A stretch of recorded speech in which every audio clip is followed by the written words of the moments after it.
Alright guys, welcome back to episode 13. This episode will be taking care of our second off-season, going into our second season as a head coach. So we just went 12-2 with Nevada. We did not get offered a contract extension, so that kind of rubs me the wrong way. So we're going to hop into this coaching carousel and see what we got cooking. So here we go, guys. My first head coaching upgrade offer is the Iowa Hawkeyes. They just went 11-3. Kirk Ferentz is retiring of old age. I don't know, man. That is so tempting. That's a big job, but it's not a job where you can go and just easily succeed because the Big Ten's a really tough conference. There's also Virginia Tech sitting there, which likely means they'll offer me as well. I really like Virginia Tech. I don't know why. They're just a school I like. But man,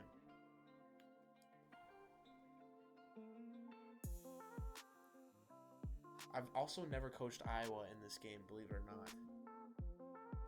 Man, I'm going to have to think about this. Here's the thing, guys. I just recruited a really good class to Nevada. I just led them to one of the best seasons in school history. I was on a 5-year, very small deal, not even making $1 million a year, and no contract extension. Well, almost as if Nevada knew I was going to leave when I got that first head coaching job. Kirk Ferentz has now retired. Iowa's target wins for year is 9. But they're offering me a 5-year deal, and you know that contract is in the millions because they have the money to offer it. Now, in a realistic rebuild, let me walk you guys through the steps of what's happened in my career so far. Graduated from Auburn, became a GA. From GAing for 2 years, became the assistant quarterbacks coach. Was that for 2 to 3 years. Then we got our first offensive coordinator job at UTEP. We were there for 2 years. After that second year, our offense exploded. Then we got our head coaching job at Nevada. First year at Nevada, we went 12-2, won a bowl game, a big bowl game, Las Vegas Bowl, beat 3 Pac-12 schools. I mean, had a phenomenal season.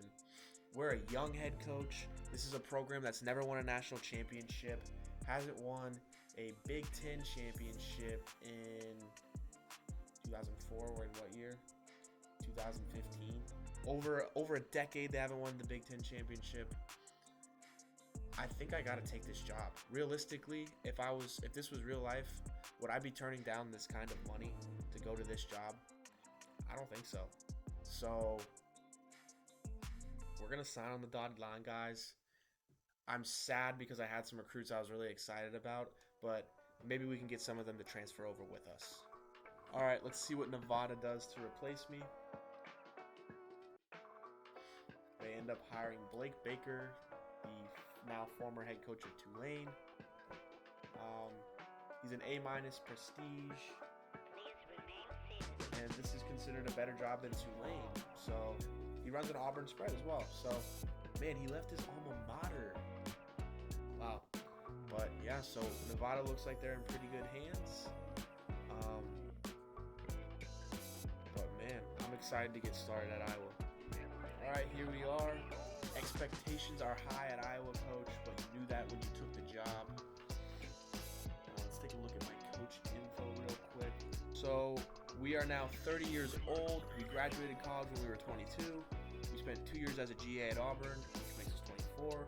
We then spent 2 years as an assistant QB coach at Auburn, making us 26. After we got that promotion, we went over to UTEP to accept the offensive coordinator job. We spent 2 years there, making us 28. We spent last year at Nevada as the head coach, 29. Now going into our first head coaching season with Iowa, we are 30 years old. Probably one of the youngest coaches in all of the NCAA. All right, guys, so we're losing quite a bit of talent to the NFL draft, and we're just graduating some decent players, some pretty good players. But we're gonna look to reload in this recruiting. All right, guys. So recruiting-wise, Kirk Ferentz did not do us any favors.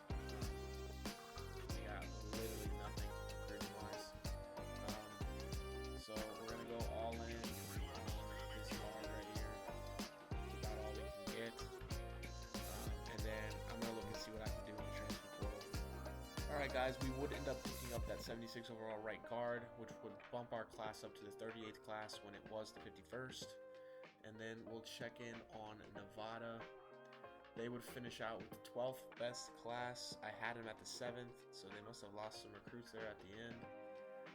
But Texas, Notre Dame, Alabama, North Carolina, A&M, LSU, Virginia, USC, Michigan, and Indiana would round out the top 10. Indiana, wow.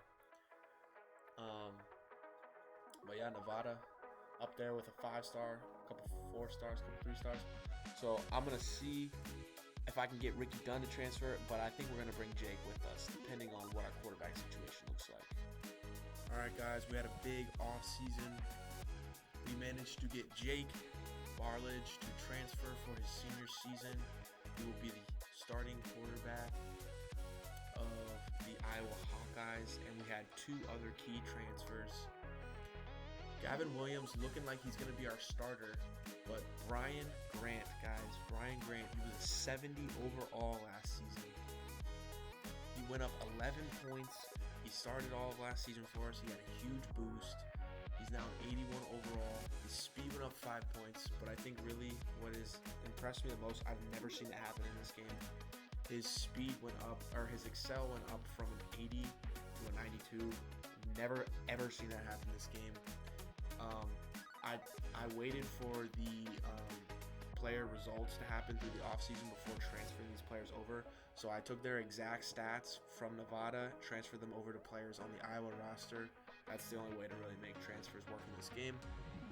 But in this era of transfer portal, I wanted to have some players come with me. Brian Grant was our guy at Nevada. So what I did was over there at Nevada, I left all the stats the same so their team didn't get worse, and I just changed the name of the player. So Nevada didn't get any worse in this process.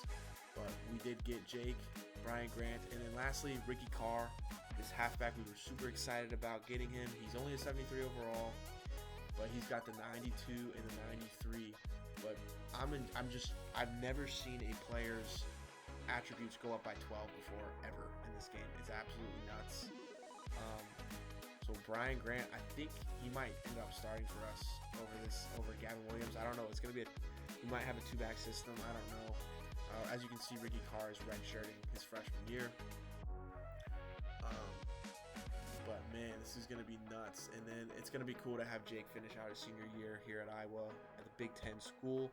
So without further ado, we are now going to get into the rest of this offseason. All right, guys, this is what we have for preseason recruiting. I got Kurt Lane here, 80 overall, 5-star, 6'7", 246 quarterback. He's a scrambler. He's got pretty decent stats. Then we got an athlete here, looks like a receiver, maybe a DB, defensive tackle, defensive end.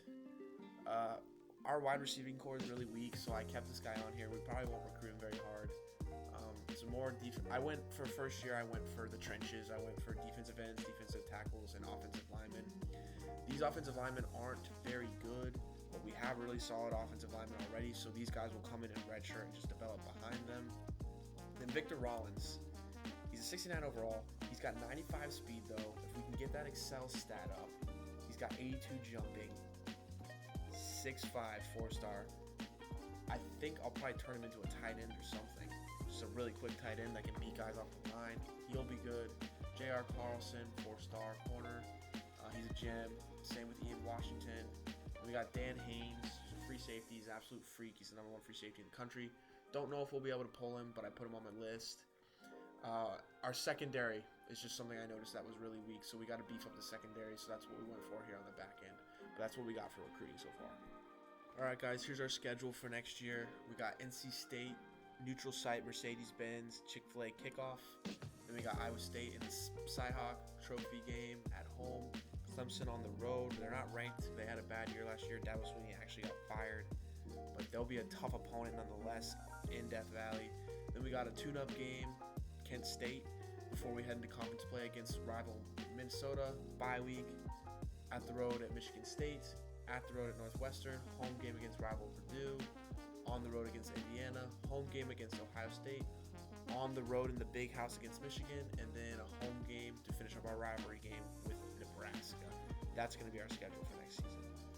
All right, guys, we're simming into year 2 as a head coach with Iowa. That's going to do it for this video. In the next video, we'll play our first game as the head coach at Iowa. And thank you guys for tuning into this off-season video. I know these can be a little bit more boring, but big change for us at coaching, and I think the future is very bright for Coach Jerger. I'll see you guys in the next one. Peace.